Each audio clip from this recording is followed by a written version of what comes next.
Sisi kanan pada lereng lebih atas dari Gua Payaman ini terdapat deretan batu nisan yang oleh warga sekitar diyakini sebagai makam dari Brawijaya V dan putranya serta 3 orang cantriknya.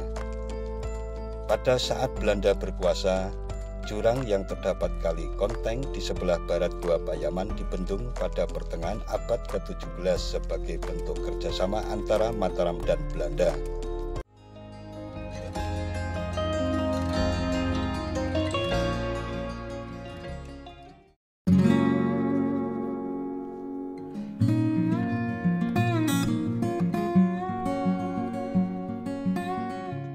Assalamualaikum warahmatullahi wabarakatuh. Mitra DMTV. Bukit Selo yang merupakan deretan bukit dari Argodadi sampai Argorejo sekarang memendam banyak misteri sejarah. Di antaranya adalah Gua Payaman yang terletak di daerah Argorejo sebelah selatan berbatasan dengan Argodadi.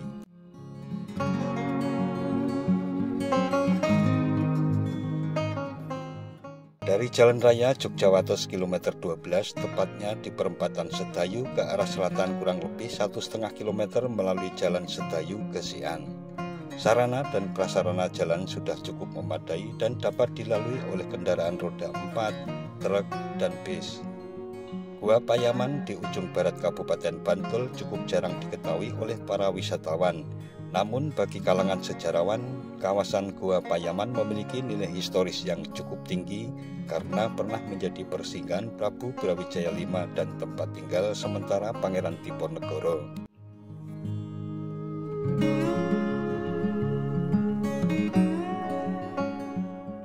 Letak Gua Payaman bersebelahan dengan kawasan perumahan Bukit Omah Sedayu pada lereng di bawah jalan beraspal. Tidak terdapat lahan parkir di area jalan setapak menuju ke arah lokasi gua. Kebanyakan para pengunjung meletakkan kendaraannya di tepian jalan beraspal yang berliku dan cukup curam, kemudian dilanjutkan dengan jalan kaki mengikuti jalan setapak di antara lebatnya pepohonan kebun warga.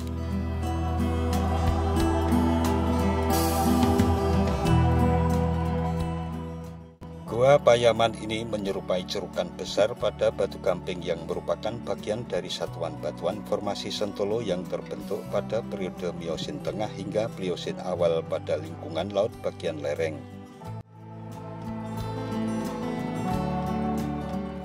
Ukuran gua sekitar 8 meter dalamnya dan tidak terlihat adanya stalaktit maupun stalagmitnya dan diperkirakan berfungsi sebagai tempat tinggal. Dahulu Gua Payaman ada 2 buah, yaitu Gua Lanang dan Gua Putri. Namun saat ini hanya tersisa Gua Putri karena Gua Lanang sudah tertutup tanah.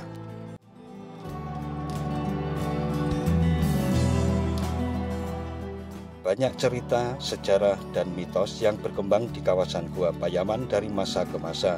Cerita Gua Lanang yang sudah tertutup diantaranya sebagai tempat pertapaan Prabu Brawijaya V dan tempat keluar masuknya Nyi Roro Kidul dari Laut Selatan.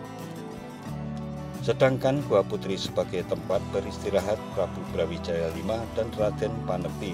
Kemudian Adipati Terung yang merupakan adik Raden Patah. Kemudian Pusopo Anom yang merupakan adik ipar Sunan Kalijaga.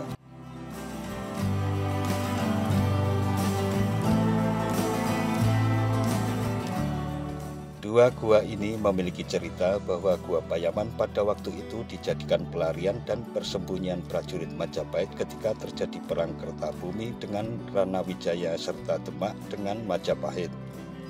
Pada waktu Majapahit yang berkuasa dalam masa pemerintahan Kertabumi atau Brawijaya V terjadi perang saudara yang terus-menerus. Dalam pengungsian bersama 2 pengawalnya sesudah Sang Prabu Kertabumi sampai di Gunung Lawu bertemu dengan Sang Resi Mahameru serta bercerita keadaan Majapahit. Sang Resi dan para cantrik kemudian mempersiapkan diri apabila sewaktu-waktu nanti musuh sampai di Gunung Lawu. Cantrik yang menjadi telik sandi melapor kepada Sang Resi bahwa prajurit Ranawijaya akan ke Gunung Lawu untuk menangkap Sang Prabu.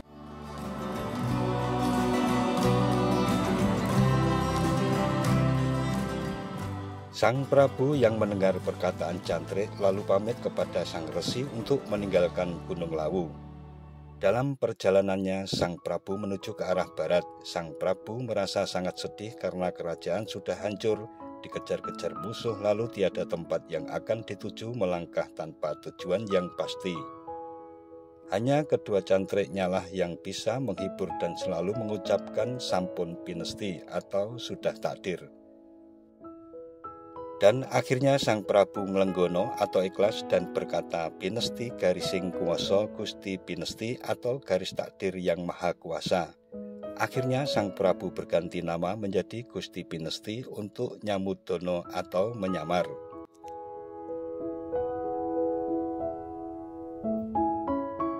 Perjalanan yang amat melelahkan tak menghentikan semangatnya. Begitupun dua cantrik dan pengawalnya yang senantiasa menemani dalam suka dan duka. Pakaiannya yang compang-camping tidak layak apabila digunakan oleh raja. Nama yang sudah berganti menjadi Gusti Pinesti atau Panesti membuatnya tidak dikenal oleh orang-orang yang dulu mengenal dirinya.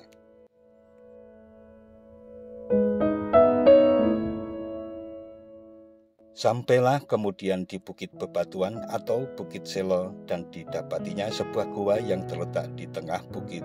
Di sebelah timur terdapat pegunungan, sebelah selatan terdapat bukit, sebelah barat terdapat jurang dan sungai, tetapi tempatnya nyaman dan aman karena perjalanan sudah pol sampai di gua.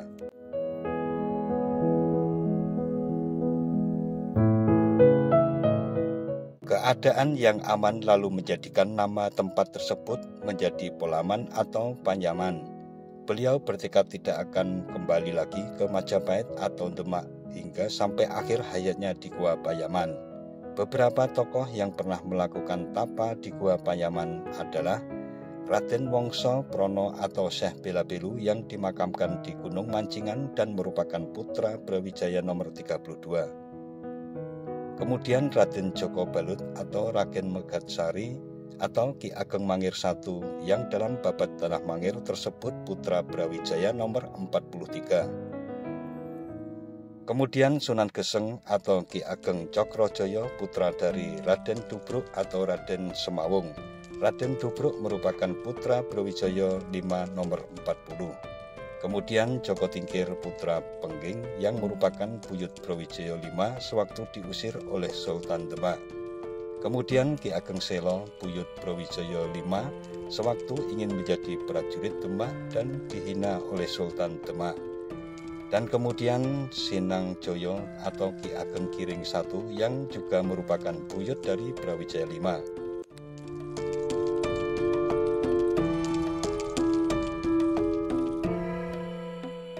Sisi kanan pada lereng lebih atas dari Gua Payaman ini terdapat deretan batu nisan yang oleh warga sekitar diyakini sebagai makam dari Brawijaya V dan putranya serta 3 orang cantriknya. Pada saat Belanda berkuasa, jurang yang terdapat kali Konteng di sebelah barat Gua Payaman dibendung pada pertengahan abad ke-17 sebagai bentuk kerjasama antara Mataram dan Belanda. Namun bendungan tersebut kemudian runtuh pada awal abad ke-18.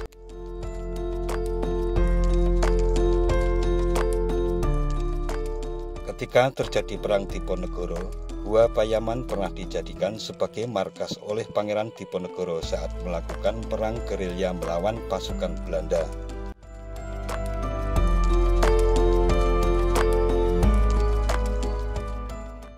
Nah, mitra DMTV, demikian suasana dan keadaan Gua Payaman beserta dengan kisah yang menyertainya.